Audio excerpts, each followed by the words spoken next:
Good morning and welcome to StudyIQ. I am Prashant Bhavani. I hope you all are doing good this morning. Today is Saturday. I'm sure you have some sort of plan later this evening. Dear friends, today we have some important articles to go through, but I would like to start our day with Lao Tzu. He has said this thing that we hardly think about. He who knows that enough is enough will always have enough. And this is a very important thing. I'm not sure if you are aware about this thing, but there are so many people, millions and millions of people out there. They are suffering from this thing.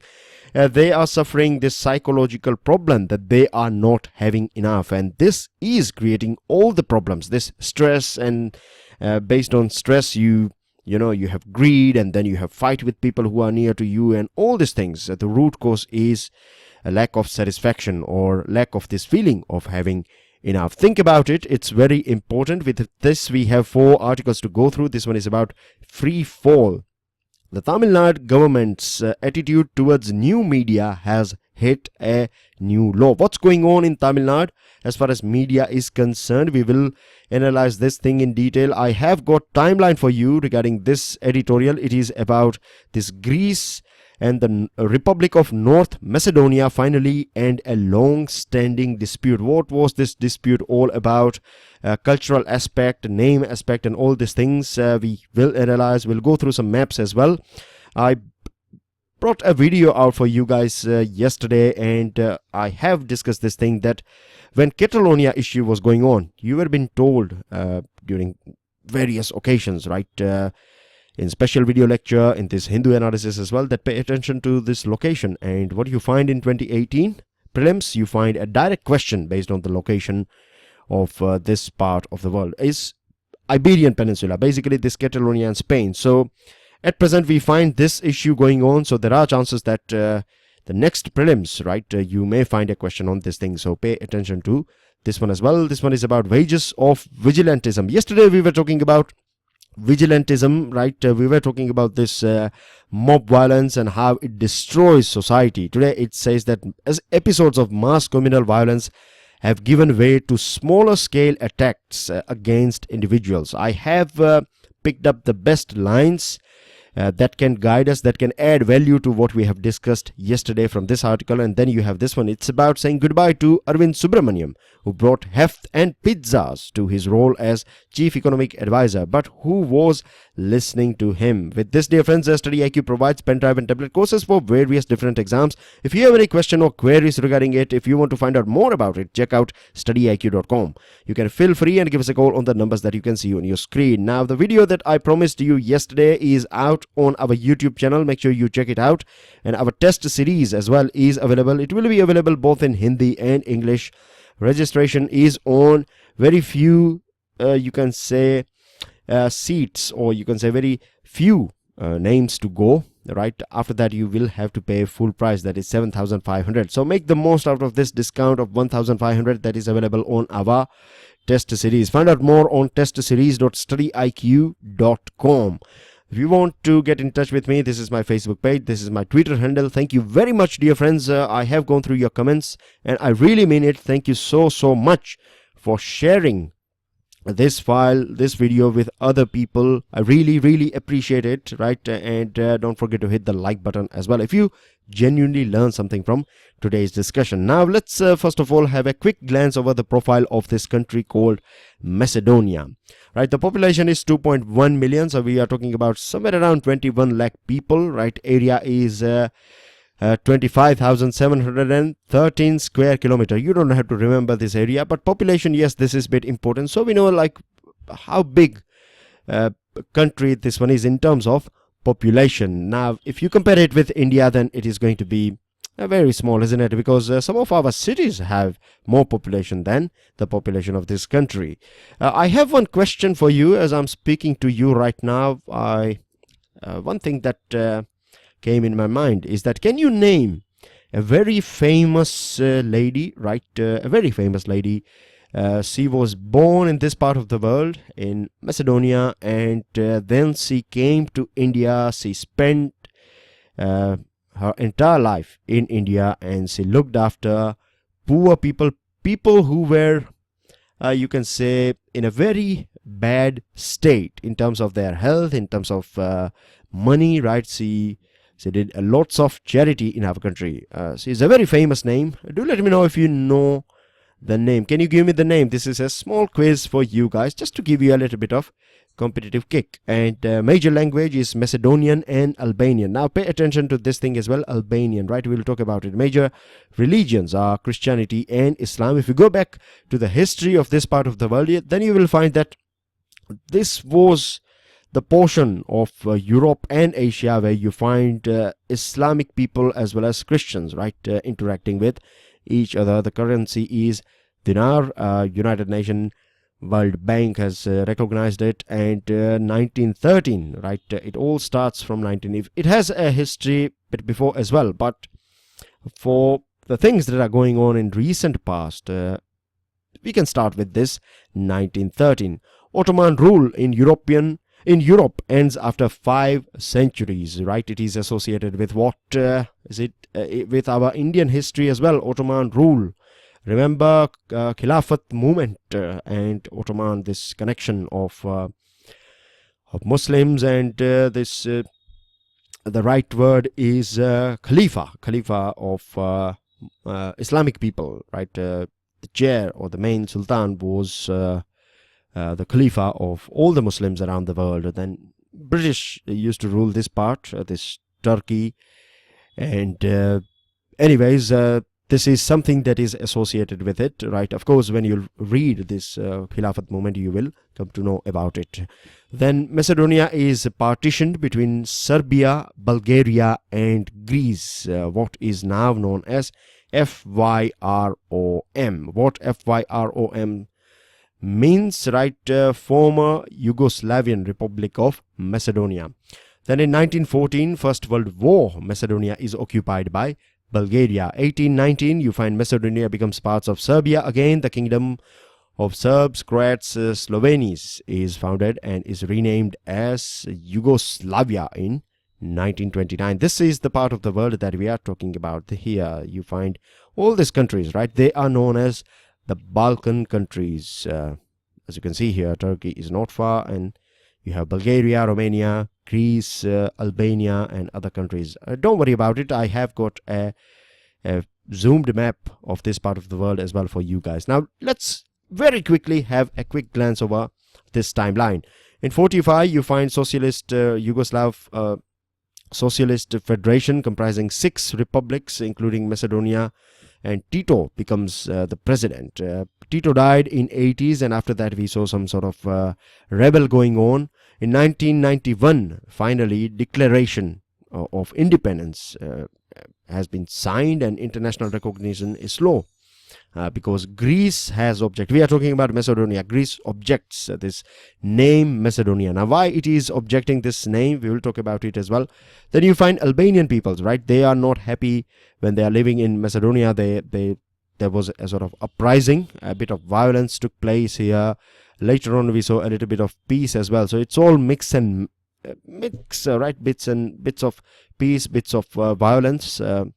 In 1994, Greece has imposed, basically in 1993, a United Nations membership has been given to this FYROM, that is Macedonia. Former Yugoslav Republic of Macedonia gains United Nations membership. This is objected by Greece, a country that is sharing its border with Macedonia. So it imposes these restrictions, economic restrictions on this Macedonia, or FYROM to be more precise. Then we see this ups and downs taking place, and then you have 2008, Greece blocks this NATO's invitation for Macedonia, and the whole world is worried about. When I say the whole world, I mean to say the Western world particularly is worried about this protest of Greece. Then later on, Greece goes into this financial trouble and things like that. So we see a little bit of slowdown over here. And one of the most important thing for you guys to remember is this one. In 2009, right, this visa-free travel within European Union's Schengen zone. The Schengen zone, or the Schengen Agreement, is basically that European countries, few European Union countries signed this Schengen zone. And if you are a citizen of one of this Schengen zone agreement country, then you can travel to, say for example, from France to Germany or from Germany to Italy, if you want to travel, right, then you don't need any visa or anything. You can freely go wherever you like. It's just like our country, right? You can go from one state to another state. You don't need any sort of permission. Now, to be more precise, if you are a tourist, then you need a permission in Arunachal Pradesh. But anyways, in other parts, you don't need any permission. You can go anywhere you like. So it is something similar under this Schengen Agreement. It is associated with this European Union. So pay attention to this thing, right? Make sure you remember this. Many times you find this sort of questions as well, because if you go back and see what's going on in this part, right? Nowadays, you see one more international issue that is going on in Europe is there are liberals, there are people who are against this liberal view, and basically it is about these people of different parts of the world, like say for example this troubled area of Syria and Yemen, and then you have poor countries of Sahara, and people from this part, they are heading towards Europe, they are heading towards these countries, and this is something that is going on for a very long period of time, isn't it? And one of the reasons is that they have this shared histories. This European countries, they used to rule over this Syrian portion or this West Asia as well as Sahara or Africa, you can say. And now these people, because they are facing from this violence and other things, economic problems, lack of development, diseases and all these things, so they are saying that let's go back to our former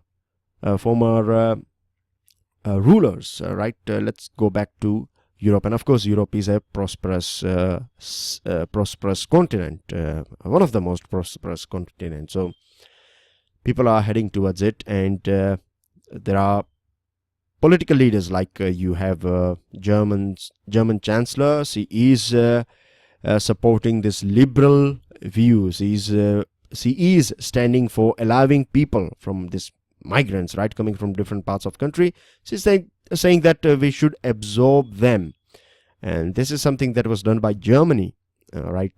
Germany basically was one of the first country when this problem from Syria and other countries started.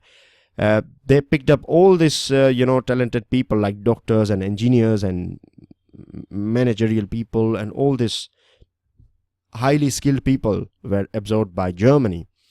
And other people as well, laborers, were absorbed by Germany. Other countries followed Germany, but now we find this not radical, but extreme right wing wave is going on in Europe. So this is the latest current affairs that I'm talking about, right? So Schengen Agreement again is under threat. So this is one of the reasons that you may find a question associated with this Schengen. I thought it requires a little bit of explanation.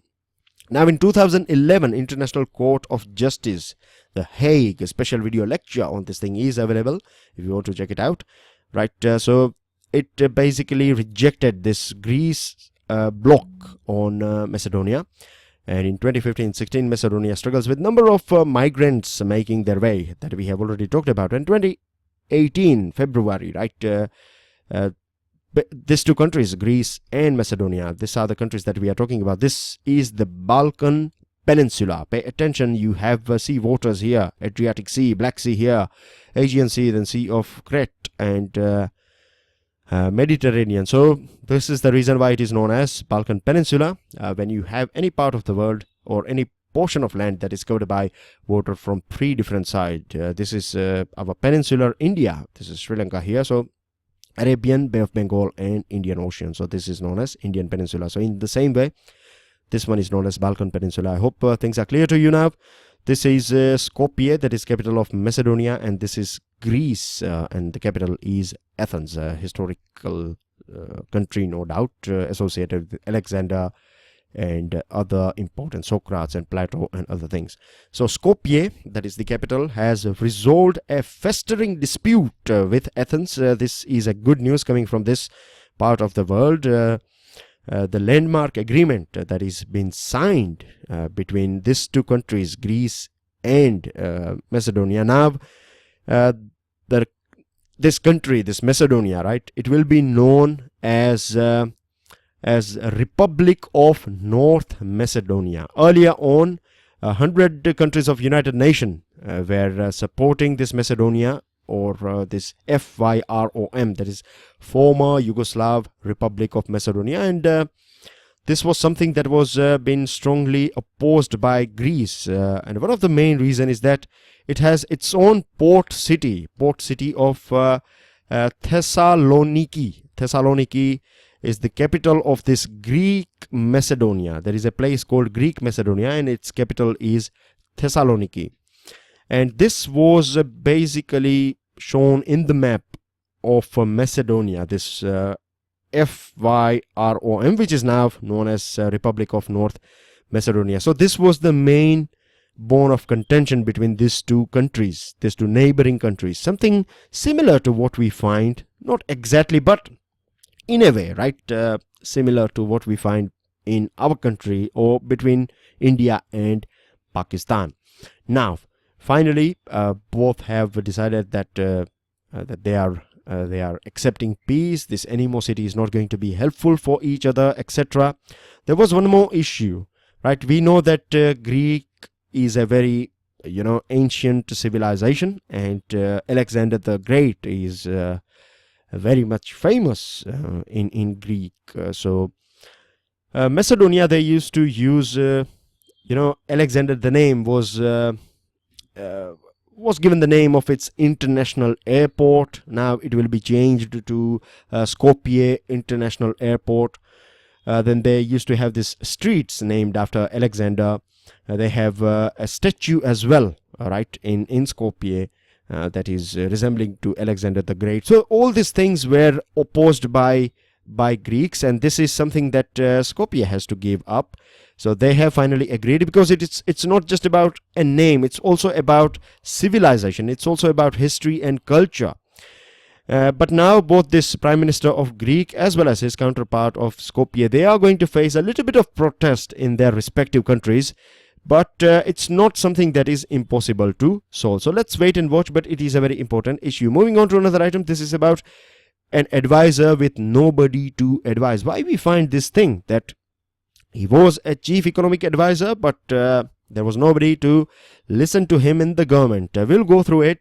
First of all, see that government has repeatedly failed. Many times we find that advices given by former Chief Economic Advisor Arvind Subramaniam were not paid that much attention that it deserved by the government of India. I have a small picture for you guys. I came across this picture. It is from Economic Times. A couple of days ago, this was reported or displayed in the first page of Economic Times, and I thought it will be very helpful for you guys. It will give you a quick glance over what this man has done for our country. Now he has gone back to USA, and he has cited personal reason. As far as I know, there was no issue between Government of India and Arvind Subramaniam, as far as I know, because he was given 1 year extension as well once he finished his term. So he was going through this extension period, and even Arun Jaitley has expressed some good words about him. And one of the reasons why we find Arun Jaitley's name, or why he has expressed, because Chief Economic Advisor works under the aegis of Finance Ministry. Very important item to pay attention to. He came out with this during this 2014-15 economic survey. He talked about this JAM Trinity, that is Jan Dhan, Aadhaar, Mobile. I'm sure I don't have to throw that much light on this thing, because Jan Dhan is associated with financial inclusion. Then your Aadhaar is associated with your number and identity, and mobile is making a secure payment, right, to wireless payments and things like that. So it was a very good thing. It was not something that was extraordinary, or you can say that something that will never come, at that point of time. It was, of course, it was new. He was the first one to talk about it, and it was adopted by the government as well. And it's working fine. We saw a huge amount of money saving because of this JAM Trinity as well, somewhere around 50,000 crore as far as this gas subsidy is concerned. Then you have in next economic survey, he talked about this Chakravyu problem. Chakravyu is coming from this Mahabharata story, where once you enter the circle, you cannot come out. It's nearly impossible to come out. So this is something that is still prevalent in our economy as far as entry of business and exit of business is concerned. If you're not from management or commerce background, then it would be a bit difficult for you to understand, to find out what this terminology is, but I will break it down for you, don't worry about it. Entry, right? Ease of entry. That means this is your economy, right? And if you want to do business in India, may it be if you are a foreign investor or domestic investor, it doesn't matter. To set up a business is, generally speaking, it's not the easiest, but it's relatively easy in our country. But what happens when your business is, when your plan fails, right? And this happens, right, in real world. There are so many businesses, they fail. So what happens when your plan fails? What will you do? You have to shut down your factory or your business. And this is a bit of problem. This is called ease of entry. And then you have difficulty of exit.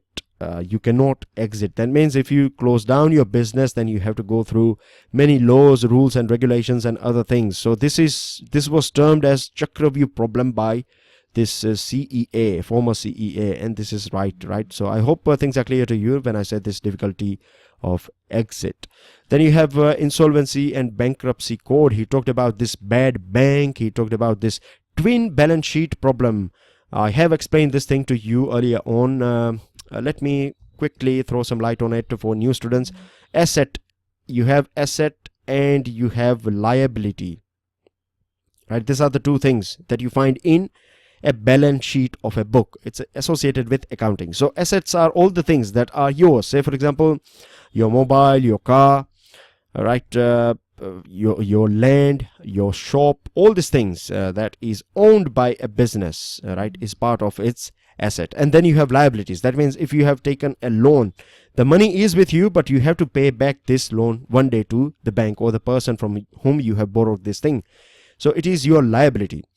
So now what happens is, if you look at this is a balance sheet of a business or a firm. Now if you look at the balance sheet of a bank, then for a bank, money that it is holding, right, money that is owned by that particular bank is its assets, and all the deposits of customers is its liability, because one day you will go and claim your money back, isn't it? So that is a liability. So what happens is that if too much of its assets are non-performing assets, right, the money that is not going to come or may come a bit later on, so it creates trouble. So twin balance sheet means problems that are faced by both banks as well as businesses. Both, or the shape of their balance sheet is not good. This is called twin balance sheet problem. So he talked about this thing, and then we got this Insolvency and Bankruptcy Code. He also talked about the problems that we are facing in this PPP, that is public-private partnership. It's a good idea where you bring best of both the worlds, the public world and private world. We know that private company, they have their own way of working. It's more professional. They achieve their timeline and things like that. And public, when you have government supporting your project, then assurity is there. You can rely on government and things like that. So it was PPP is basically bringing the best of both the worlds, but then as well we find many problems. Lack of payment and taking too much time, and bureaucracy versus professional people, all these things going on. Then demonetization, he was not that vocal about it. We don't know whether he was whether it was too early for him to speak during that economic survey, or whether he was told not to go hard on it. He also gave this concept of universal basic income, that once you provide a little bit of income to every people, right, if they don't have anything, if they are not working, and you can stop all these other subsidies. So this was an idea. Still it is the debate is going on. And we also find two former you can say extraordinary gentlemen, they have written. One is former RBI Governor Raghuram Rajan, and Niti Aayog Vice Chairman Arvind Pangaria. And now he's the third one to go back. One suggestion in this article that we find is that this post of CEA should be moved to Ministry of Statistics, and itself this ministry should be renamed as Ministry of Economics and Statistics, and CEA should be working under this new ministry rather than finance ministry. Then you have wages of vigilantism.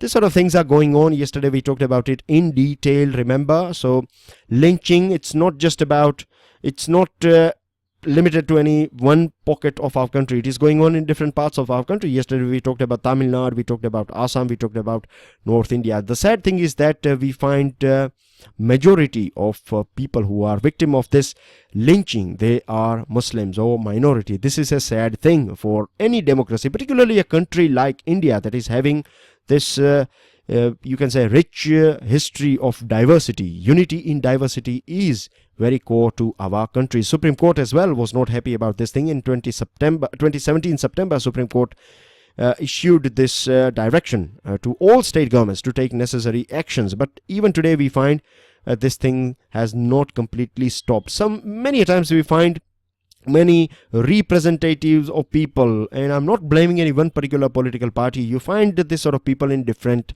parties, right? At the end of the day, they are this is a thing that is very sad in our country, right? Either you have money power or you have muscle power. If you have both, then that is a very good you can say very good CV or profile to become a politician. This is painful, but this is true.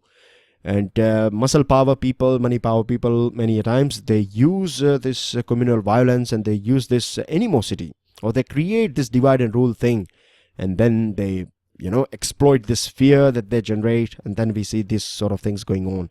The other thing is, you'll never find a strong or a economically powerful person. You always, right, most of the time these victims are coming from poor background. Now South Asia, we have this long history of communal violence, but nowadays what we are finding, this is a shade that you have to pick up, that earlier on it used to be mass violences, but now we find this small conflicts going on, small in different parts of our country, and this small, you can say, bombs or these conflicts are creating panic, no doubt.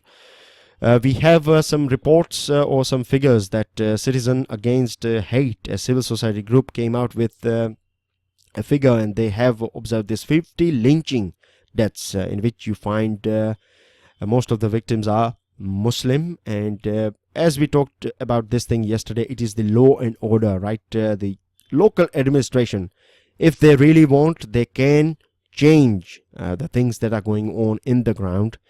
But then we have multiple issues, right? Personal issues are there, political issues are there, bureaucrats having their own, greeds and things that they want. So this nexus that we find, right? In this nexus, we find this poor person is becoming the main victim. Moving on to another item, this is about free fall. It is about this Puthia Thalai Murai case. It's a media house in Tamil Nadu, and it was basically it is going through some attacks by state government. Now the main reason why it is in news is because there was a current affair discussion, roundtable discussion was going on, and there were invited audience present over there, TV channels guests were there, and discussion was going on. And now the government is claiming that they said something, this people who took part in this discussion, they used some sort of words that were creating problems, or that may generate animosity between different communities. But the article that we find in the Hindu is saying that there was nothing said by these people who were present over there that can create this sort of inflammatory, or that we can term as inflammatory remark. The other thing that has been highlighted by the Hindu article is that, or this editorial, is that there is a network called Arasu network of government of Tamil Nadu, and this is heavily promoted, and because it is heavily promoted by government, the other channels, right, they are thrown on the backside, right? They are not getting that much importance. So I'm sure we will find some more articles on this thing. It's too early to come to a conclusion at present. It's still going on. Then you have some important news on your screen, right? Vora urges parties to ensure peace. 42 more Indians detained in USA. The things that is going on again, illegal migrants. In USA, class 9 student has been killed. So this is another case that we find lack of safety in school. And this again took in school toilets. Seychelles has stalled the project for Indian Naval Base. No regret has said by Chelameswar, he is retiring. And the South Korean president is going to visit India in July. European Union slaps retaliatory tariff on US products. We were talking about it yesterday in detail. We have in fact talked about it, this thing, and EU summit won't solve migrant issue, something associated with Schengen Agreement and European politics. Set to SEBI, reprisal RILs NW 18 by Economic News, and celebrating the deity of Kamakya in Assam. She is associated with menstrual period of the goddesses. With this, dear friends, these are your answers, these are your questions, that's everything. I will see you all soon tomorrow. Tomorrow is Sunday. I will bring some important news items, as well as I will try to bring some good articles for you guys, so that you have a knowledgeable Sunday, right? Enjoy your weekend. I will see you all soon tomorrow. I will be a little bit late in the sense around 12 or 1. This Hindu analysis English will be delivered to you, but it won't be early tomorrow because it's a Sunday. Enjoy your weekend. God bless you all. Jai Hind.